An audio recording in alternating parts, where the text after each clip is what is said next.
भवति नैष्ट की। हरे कृष्णा। तो इस धारावाहिक श्रीमद् भगवद गीता यथारूप अध्ययन में सभी भक्तों का हार्दिक स्वागत है।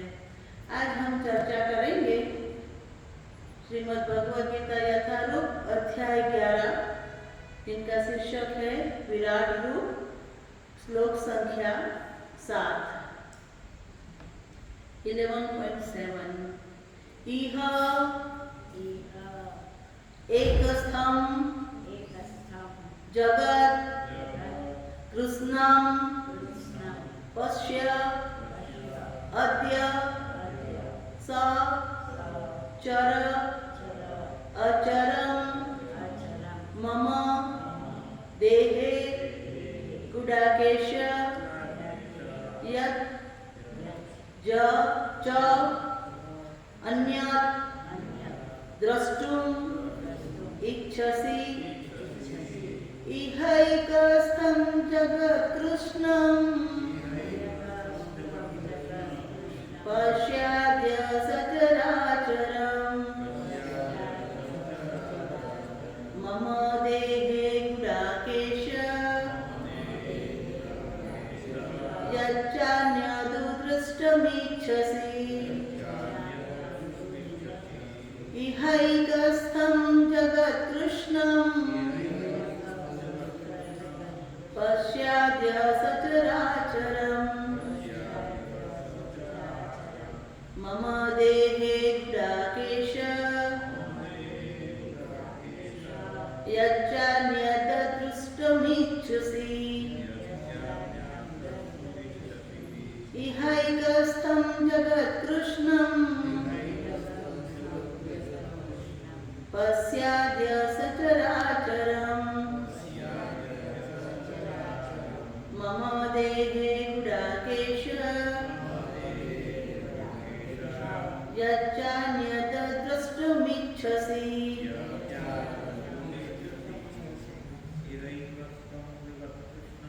इहैकस्थं जगत्कृष्णं पश्याद्य सचराचरम् मम देहे गुडाकेश यच्चान्यद् द्रष्टुमिच्छसि इहैकस्थं जगत्कृष्णं पश्याद्य सचराचरम् मम देहे गुडाकेश यच्चान्यद् द्रष्टुमिच्छसि इहैकस्थं जगत्कृष्णं पश्याद्य सचराचरम् मम देहे गुडाकेश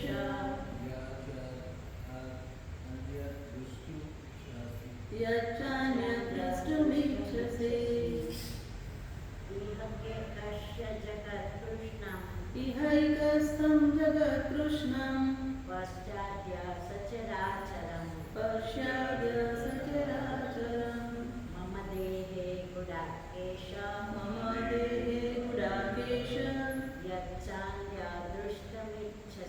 यच्चान्यद् द्रष्टुमिच्छसि। शब्दार्थ, अनुवाद और तात्पर्य जगत गुरु श्रील प्रभुपाद जी के द्वारा। श्रील प्रभुपाद जी की जय। शब्दार्थ इह इसमें, एक स्थान में, जगत ब्रह्मांड, कृष्णम पूर्णतया, पश्य देखो, अद्य तुरंत, सहित, चर जंगम, अचरम तथा अचर, जड़, मम मेरे, देहे शरीर में, गुडाकेश हे अर्जुन, यत् जो, च भी, अन्य अन्य और द्रष्टुम देखना इच्छसी चाहते हो। अनुवाद। हे अर्जुन, तुम जो भी देखना चाहो उसे तत्क्षण मेरे इस शरीर में देखो। तुम इस समय तथा भविष्य में भी जो भी देखना चाहते हो उसको यह विश्व रूप दिखाने वाला है। यहाँ एक ही स्थान पर चर अचर सब कुछ है। भगवान की इस दिव्य वाणी को कृपा करके मेरे पीछे दोहराइए।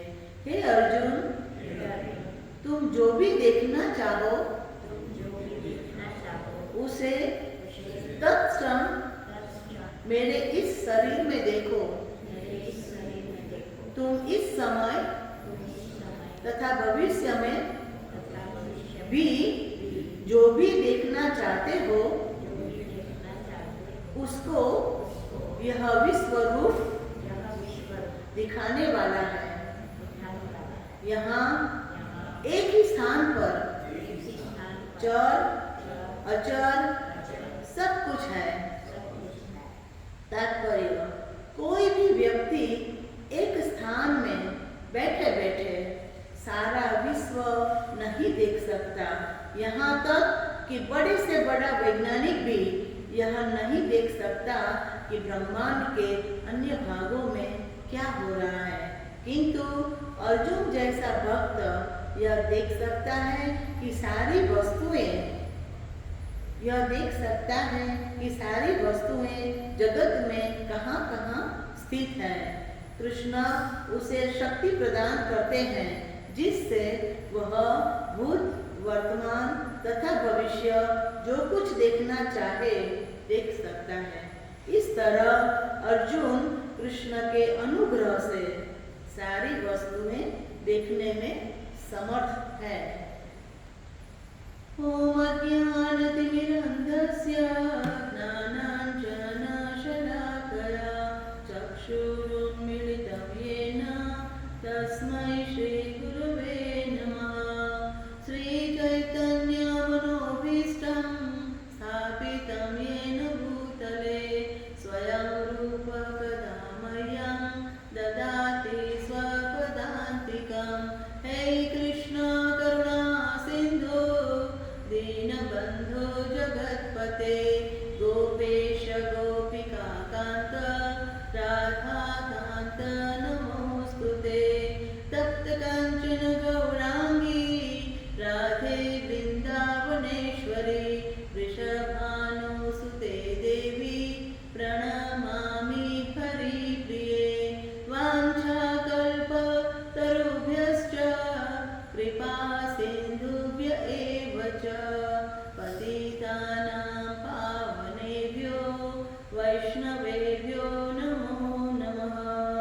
जय श्री कृष्ण चैतन्य प्रभु नित्यानंद श्री अद्वैत गदाधर शिवासादि गौर भक्त वृंद। हरे कृष्णा कृष्णा कृष्णा हरे हरे, हरे राम राम राम हरे हरे। हरे कृष्ण। इहं कस्थं जगत्कृष्णं पश्चाद्य सचराचरं मम देहे गुडाकेश यच्चान्यद्द्रष्टुमि इच्छसि। हे अर्जुन, तुम जो भी देखना चाहो उसे तत्क्षण मेरे इस शरीर में देखो। तुम इस समय तथा भविष्य में भी जो भी देखना चाहते हो उसको यहाँ विश्व रूप दिखाने वाला है। यहाँ एक ही स्थान पर चर अचर सब कुछ है। तो ये जो 11.567 जो श्लोक है वो वहाँ हमने देखा कि अर्जुन बहुत ही उत्साही है, उत्सुक है भगवान का ये विराट रूप देखने के लिए। तो भगवान उसको अपनी बातों से तैयार कर रहे हैं, मानसिकता से, कि तुम क्या क्या देखने वाले हो। क्योंकि अलौकिक, अद्भुत, अवर्णनीय, अकल्पनीय है मनुष्य के लिए कि उनको देखना, अगर उनको तैयार नहीं करेंगे तो वो चकित रहेंगे, ये सब मैं क्या देख रहा हूँ। तो उनका जो मानसिक लेवल है भगवान उनको तैयार कर रहे हैं कि तुम क्या देखने जा रहे हो, ये सब देखो। अभी देखा नहीं है, अभी तक देखा नहीं है, लेकिन तुम क्या क्या देखोगे इसके बारे में इस लास्ट 3 श्लोकों में भगवान बता रहे हैं, पहले दिखाने से पहले। क्योंकि ये जो भगवान का विराट रूप है वो दिव्य है, डिवाइन। तो ये जो भौतिक चक्षु है इससे तो हम नहीं देख सकते, तो भगवान अभी तक दिव्य चक्षु दिया नहीं है, अभी देंगे। लेकिन इसके पहले मानसिक रूप से अर्जुन को वो तैयार कर रहे हैं कि तुम क्या क्या देखोगे मेरे इस विराट रूप में।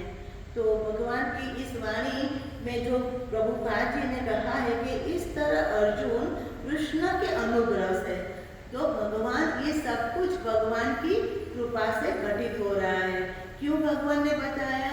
क्योंकि अर्जुन भगवान का प्रिय भक्त है, प्रिय सखा है, इसलिए भगवान अनुकंपा करते हैं, भक्त की इच्छा पूरी करते हैं, क्योंकि वो बहुत उत्साहित है।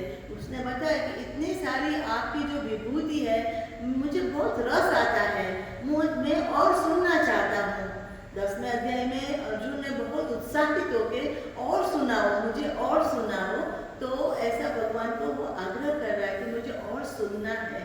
और सुनने के बाद भगवान की दिव्यता, भगवान की भगवत्ता और भगवान की जो ये परम सर्वशक्तिमान जो ऐश्वर्य है वो साबित करना चाहता है, ताकि भविष्य में सबको ये जान लेना चाहिए, जैसे अर्जुन ने चाहा कि भगवान श्री कृष्ण ही परम सत्य है, परम ईश्वर है।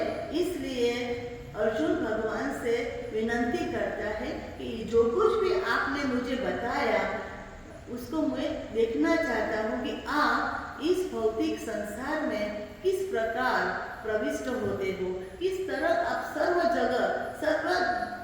हर जगह व्याप्त हो, सर्व जगत पूरे ब्रह्मांड में किस तरह आप व्याप्त हो, मुझे आप दिखलाइए। तो इसलिए भगवान बताते हैं कि मेरे विराट रूप में क्या क्या समाहित है, क्या क्या आप देखोगे। इसके अगले श्लोक हजारों हजार आदित्यों है, वसु है, जो कुछ भी भगवान ने विभूति रूप में बताया, चर अचर सब कुछ, जो स्थावर है, स्थावर क्या है, पहाड़ है, नदियाँ है, जमीन है, वो सब स्थगित भगवान की जड़ प्रकृति है, वो भी भगवान की है। और जो मूवेबल है, प्राणी है, पक्षी है, मनुष्य है, जब चलित है जीव, वो भी भगवान की प्रकृति है, वो भी भगवान की शक्ति है। दोनों को आप एक ही जगह पे देखोगे। और यहाँ एक ब्रह्मांड में नहीं, अनेक ब्रह्मांड में एक साथ क्या चल रहा है। मेरा विस्तार एक ही ब्रह्मांड में नहीं है, मेरा ये विश्व जो विराट रूप है ये अनेक ब्रह्मांड है। मटीरियल जगत में अनेक भौतिक जगत है, ये एक एक जगत में भगवान का ये विराट रूप है।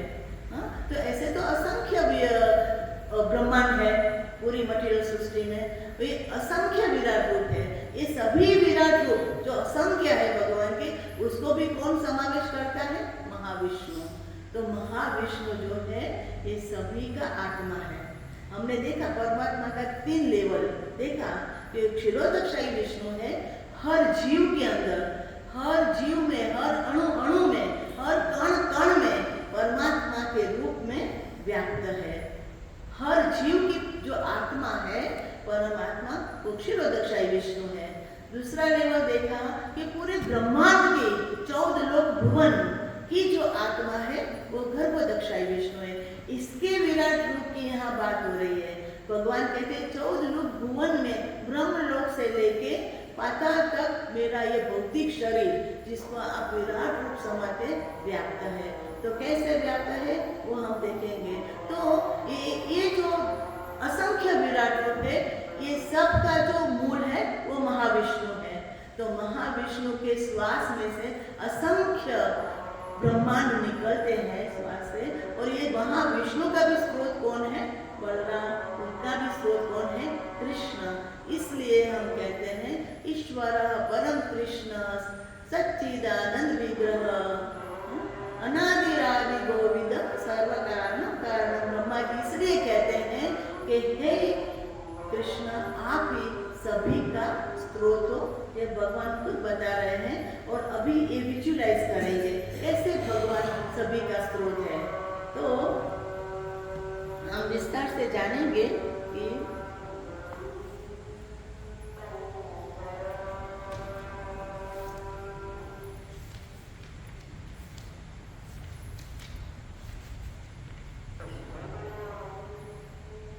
भगवान सभी सचराचर यानी सभी चेतन और अचेतन यानी जड़ प्रकृति दोनों के अधिष्ठाता और स्वामी है।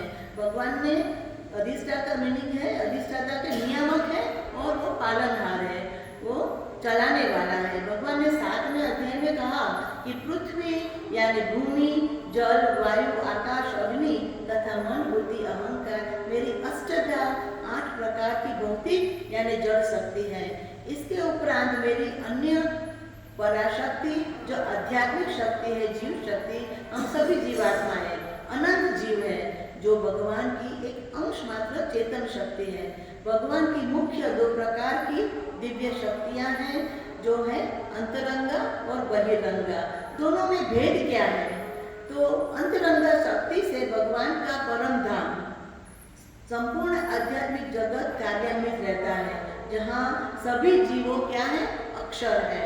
और इस संसार में और भगवान का आध्यात्मिक जगत क्या है? नित्य है, सनातन है। इस संसार जो भौतिक संसार में हम रह रहे हैं, पूरी भौतिक सृष्टि या भगवान की बहिरंगा शक्ति से क्रियाशील रहती है और प्रकट तथा अप्रकट होती रहती है। भौतिक जगत क्या है? अनित्य है और यहाँ समय का प्रभाव से सब कुछ आवृत है।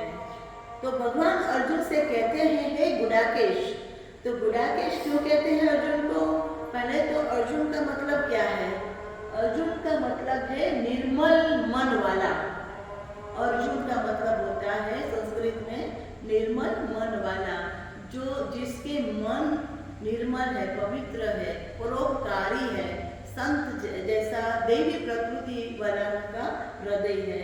और गुडाकेश का अर्थ है जिसने अंधकार और निद्रा को जीत लिया है, उन दोनों का वो स्वामी है। तो इसलिए भगवान अर्जुन से कहते हैं हे गुडाकेश। और यहाँ शब्द भगवान ने यूज किया है मम देहे। मम मीन्स मेरे शरीर में, देहे का में सप्तमी एक वचन विभक्ति है, देहे मीन्स शरीर में, इन माई बॉडी। कौन सी बॉडी? विराट बॉडी, भौतिक यूनिवर्सल फॉर्म मटीरियल बेस है। तो मम देह मीन्स मेरे ये यूनिवर्सल विराट देह में तुम क्या देखोगे? यानी मेरे अंदर, मेरे शरीर में इस संपूर्ण ब्रह्मांड को चर और अचर दोनों को देखोगे। नदी, पहाड़, जमीन, समुद्र, सब कुछ। और ये सारी वस्तुएं कहाँ स्थित है ये भी तुम देखोगे मेरे शरीर के अंदर। भगवान कृष्ण अर्जुन को विशेष शक्ति, दिव्य शक्ति, दिव्य चक्षु प्रदान करेंगे ताकि वह भूत, वर्तमान तथा भविष्य में जो कुछ देखना चाहे वो देख सकते हैं। अभी युद्ध हुआ नहीं है, लेकिन युद्ध का परिणाम क्या होगा वो भी अर्जुन युद्ध से पहले जान लेता है भगवान के इस विराट रूप में, काल स्वरूप में। तो युद्ध का भविष्य भी भगवान ने दिखाया कि कैसे सभी योद्धा भगवान के काल रूपी मुख में प्रवेश कर रहे हैं और चूर चूर हो जाते हैं। तो ऐसा अलौकिक, अति भयानक और प्रलय स्वरूप भी भगवान अर्जुन को वो भी रूप दिखलाते हैं। और तो यहाँ श्री कृष्ण एक ही स्थान पर चर अचर सब कुछ अर्जुन को विश्वरूप दिखाने वाले हैं। भगवान का इस विराट शरीर में विविध प्रकार के अनेक शरीरें समाहित हैं। और दूसरे शब्दों में कहे तो इस one gigantic divine universal form of supreme person કોનું સ્વરૂપ છે? નારાયણ, ચતુર્ભુજ સ્વરૂપમાં ભગવાન બતાવે છે। બીકોઝ ધીસ ઓલ મટીરિયલ જે સૃષ્ટિ છે એનું સંચાલન કોણ કરે છે? નારાયણ સ્વરૂપ। 3 પુરુષ અવતાર જે છે એ પૂરી સૃષ્ટિ, ભૌતિક સૃષ્ટિનું સંચાલન કરે છે। તો this Narayan form universal form contains countless different variety of divine bodies everywhere within it. जब युधिष्ठिर, अभी पहले की बात, युद्ध के पहले की बात है कि जब युधिष्ठिर ने श्री कृष्ण भगवान को कहा कि युद्ध करना ठीक बात नहीं है, आप एक लास्ट प्रयत्न करिए, आप जाइए धृतराष्ट्र के पास और ये शांति का संदेश लेके जाइए, शांति दूत बन के जाइए। तो युधिष्ठिर भगवान कृष्ण से बड़े हैं, तो उनको मान देने के लिए ठीक है आप कहते हैं तो मैं जरूर जाऊंगा। तो वो शांति दूत बन के जाते हैं सभा में। तो क्या होता है, तो भगवान की जो ये समाधान वाली शांति की जो बात है, तो उन लोगों ने क्या किया, धृतराष्ट्र ने, कर्ण और दुर्योधन को पसंद नहीं आया, हाँ नहीं, सुलह करने के लिए तैयार नहीं हुए। तो उल्टा भगवान को वो बांधने की चेष्टा दुर्योधन ने किया। तो भगवान ने अंशतः विश्व रूप का या विराट रूप का आंशिक दर्शन दिखाया, हाँ, लेकिन अज्ञानी और घमंडी दुर्योधन उसको नहीं समझ सका, हाँ, और क्या किया, लेकिन समझ नहीं सका और कृष्ण को क्या किया, ये तो मायावी है, अपनी मायावी शक्ति दिखा रहा है, ये ऐसा दुर्योधन ने समझा। तो जो अभक्त था शरणागत नहीं हुआ, शरणागत की बात तो छोड़ो, उल्टा भगवान की इस लीला को नगण्य, उसको कोई निग्लेक्ट किया, नगण्य की तरह समझा। तो परिणाम क्या हुआ, परिणाम ये आया कि सिर्फ अपना ही नहीं दुर्योधन का, बल्कि दुर्योधन को अपने सभी भाइयों की मृत्यु को देखना पड़ा युद्ध के बाद। तो भगवान के इस विराट रूप असंख्य है और अनेक भौतिक ब्रह्मांड है, और हर एक ब्रह्मांड में भगवान का यह विराट रूप विस्तारित है। इसलिए भगवान कहते हैं अर्जुन को, अर्जुन मेरा अनंत ऐश्वर्य है, मेरा विस्तार असीमित है, तुम क्या क्या देखोगे, तुम क्या क्या देखोगे अर्जुन, क्योंकि भगवान कहते हैं कि मेरा ये विस्तार, विराट रूप विस्तार असीमित है। और गर्भोदक्षाई विष्णु के नाभि में से जो कमल दल, कमल नाल में जो सबसे ऊपर जो ब्रह्मा जी है, उन्होंने ये कमल नाल के 14 लेयर बनाए हैं। तो ये सब कहाँ है, भगवान के कमल नाल के अंदर है, पूरी भौतिक सृष्टि के पूरे 14 लोग जहाँ अंधकार है, इसीलिए हर ब्रह्मांड में एक एक सूर्य है प्रकाश देने के लिए। तो कमल नाम में यह 14 लोग का समावेश है। भगवान के विराट रूप शरीर को हम इस प्रकार समझ सकते हैं कि सबसे नीचे, अभी हम सब जानते हैं कि 14 लोक भुवन है, सबसे ऊपर ब्रह्मा जी है, सबसे नीचे क्या है, पाताल है। तो भागवतम में इस तरह एक्सप्लेनेशन है भगवान के विराट रूप का। भगवान कहते हैं कि मेरे शरीर के अंदर ये सब कुछ है। तो किस तरह भगवान का ये विराट शरीर में कौन से अंग में क्या क्या है, इनका पूरा वर्णन है। तो सबसे नीचे जो पाताल लोक है, वो ये विराट भगवान का जो शरीर है, ये उनके तलवे है, क्या है, पैर के तलवे हैं, जो रसातल है, पाताल के ऊपर रसातल है। तो रसातल क्या है, भगवान के पैरों के पंजे और एड़िया है। महातल भगवान की पैर की एड़िया से ऊपर की गांठ है, और जो तलातल है ये पैरों के पिंड है। सुतल और भगवान जो सुतल लोग, जहाँ बलि महाराज गए, भगवान ने भेजा वामन अवतार में, तो सुतल भगवान के दोनों घुटने हैं। वितल और अतल वो भगवान की जांघें हैं। यह धरती जहाँ हम रह रहे हैं, भूमंडल, वो जिस पर हम निवास करते हैं, वे भगवान के पेट का नीचे का हिस्सा है। और विराट शरीर के नाभि को ही अंतरिक्ष कहते हैं। जो अंतरिक्ष में पूरा सूर्यमंडल है, इतने सारे नक्षत्र हैं, वो जो हम देख रहे हैं वो क्या है, आकाश, वो ही भगवान, ये विराट जो यूनिवर्सल फॉर्म है भगवान का, इनका जो नाभि है वो अंतरिक्ष है।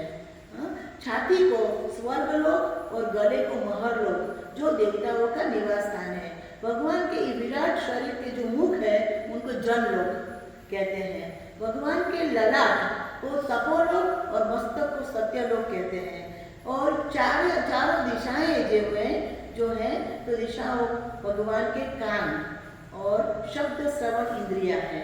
ये किसका वर्णन हो रहा है? विराट स्वरूप का, भगवान के विराट शरीर का। इंद्र आदि देवता भगवान की भुजाएं हैं। सूर्य के पुत्र अश्विनी कुमारों, ये भगवान के नासिकाओं के 2 छिद्र है। और गंध को भगवान की सूंघने की इंद्रिया और धधकती हुई जो आग है वो भगवान का मुख बताया है। इसलिए जब काल रूप देखा तो सब योद्धा भगवान की मुंह में, आग में जा रहे हैं। भगवान उनका भक्षण कर रहे, ऐसा दिखता है। तो भगवान का जो अग्नि है, धधकती हुई अग्नि को भगवान का मुख बताया गया है। अंतरिक्ष को भगवान के नेत्र और सूर्य उनके देखने की शक्ति है। भगवान की आंख की दोनों पलकें रात और दिन है। और भगवान के मुख के अंदर ऊपर का जो तलवा है वो क्या है? तानु कहते हैं, वह जल के रूप में बह रहा है। सभी प्रकार के रस भगवान की जीभ है। तो जीभ है, भगवान कौन है? रसराज। तो इनका जो उत्पत्ति है वो भगवान की जीभ है। वेदों को भगवान का ब्रह्मांड, जैसे हम कहते हैं ना कि जो अष्टांग जो पद्धति होती है, लोग कहते हैं कि जब जीव ब्रह्मरंध्र से निकलता है तो वो सीधा ब्रह्मलोक में जाता है। तो भगवान का ये जो स्थूल विराट स्वरूप है उसमें भी ब्रह्मांड्र है। तो ब्रह्मांड्र कहा किसको कहते हैं? वेदों को। जो वेद है वो भगवान का ब्रह्मांड्र है।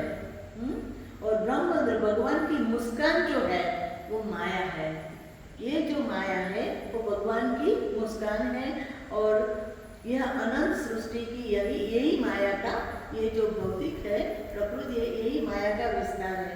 भगवान के ऊपर के होठ को लज्जा और नीचे के होठ को लोभ, अपोजिट, लज्जा और लोभ बताया गया है। भगवान के स्तन को धर्म और पीठ को अधर्म माना जाता है। पहाड़ों को विराट पुरुष की हड्डियां और नदियां नाड़ियां है। जैसे हमारे शरीर में नाड़ियां है, नस है, वो भगवान के विराट स्वरूप में नाड़ियां कौन है? नदियां, रिवर्स। वायु उनका श्वास और वृक्ष उनका रोम है, छिद्र, रोम छिद्र वृक्ष है। समय या काल भगवान की चाल है। और प्रकृति के गुणों का चक्कर चलाते रहना ही भगवान का कर्म है। मन चंद्रमा है और प्रकृति का पहला विकार बुद्धि तत्व, जिसे महत तत्व कहते हैं, वह भगवान का चित्त है। और शंभु, जैसे कहते हैं कि महाविष्णु जब दृष्टिपात करते हैं तो महाकाल शक्ति के रूप में शंभु का या शिव जी का प्रवेश होता है। तो जो शंभु है वो चित्त में रहने वाला अहंकार बताया गया है। घोड़े, हाथी, ऊंट ये विराट भगवान के नाखून हैं। और वन के जो प्राणी पक्षियों का जो सब कुछ हम देख रहे हैं वो भगवान की कमर में स्थित है, भगवान की कमर में स्थित है, ऐसा माना गया है। भगवान का यह विराट रूप की निर्माण शक्ति अद्भुत और अकल्पनीय है।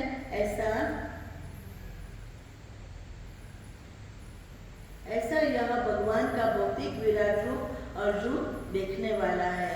इतना ही नहीं, ये विराट रूप अनंत विराट रूप है, अनंत ब्रह्मांड है।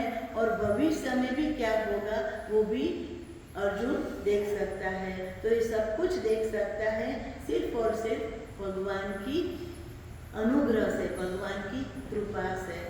तो ये जो मटेरियल फॉर्म है, भगवान कहते हैं मेरी अनंत विभूतियाँ हैं। तो जो ज्ञानी पुरुष होते हैं ये सब भगवान की ये सब विभूतियाँ देख के भगवान की महानता और भगवान कितने महान है, कितने दयालु है, हम जीवों को कितने सारी सुविधा प्रदान किया है भगवान ने, कितना सारा उपहार दिया है। लेकिन जो भगवान की सराहना करते हैं, भगवान को आभार व्यक्त करते हैं और भगवान को सदा याद रखते हैं। लेकिन जो अज्ञानी और भक्त और जो रजोगुण और तमोगुण में जो जिसकी चेतना है वो क्या समझते हैं कि ये सृष्टि हमारे भोक्ता के लिए, हमको भोगने के लिए है। लेकिन वास्तव में ऐसा नहीं है। ये हमको एक चांस मिला है इस सृष्टि में जो कुछ भी है वो सब भगवान का है और भगवान की सेवा में लगा के भक्ति करके हमें इस जो अस्थाई अनित्य संसार है उसमें से निकल के हमको परम धाम जाने की एक सुविधा भगवान ने दी है। और ये ज्ञान जो है हमको भक्तों के संग से शास्त्रों के अध्ययन से मंदिरों में जाके हमको मिलेगा। तो कृष्ण भावना भावित जो ये प्रोसेस है यही एक प्रैक्टिकल भक्ति मार्ग है, प्रभुपाद जी के अनुग्रह से हमको मिला है। इसलिए हमको ये डायरेक्ट प्रैक्टिकल भक्ति मार्ग है, प्रत्यक्ष डायरेक्ट यही मेथड को अपना के हमको हमारा जीवन का जो परम ध्येय है भगवत प्राप्ति उसको हमें इसमें आगे बढ़ना है। हरे कृष्णा कृष्णा कृष्णा हरे हरे, हरे राम राम राम हरे हरे। श्रीमद् भगवद गीता की जय।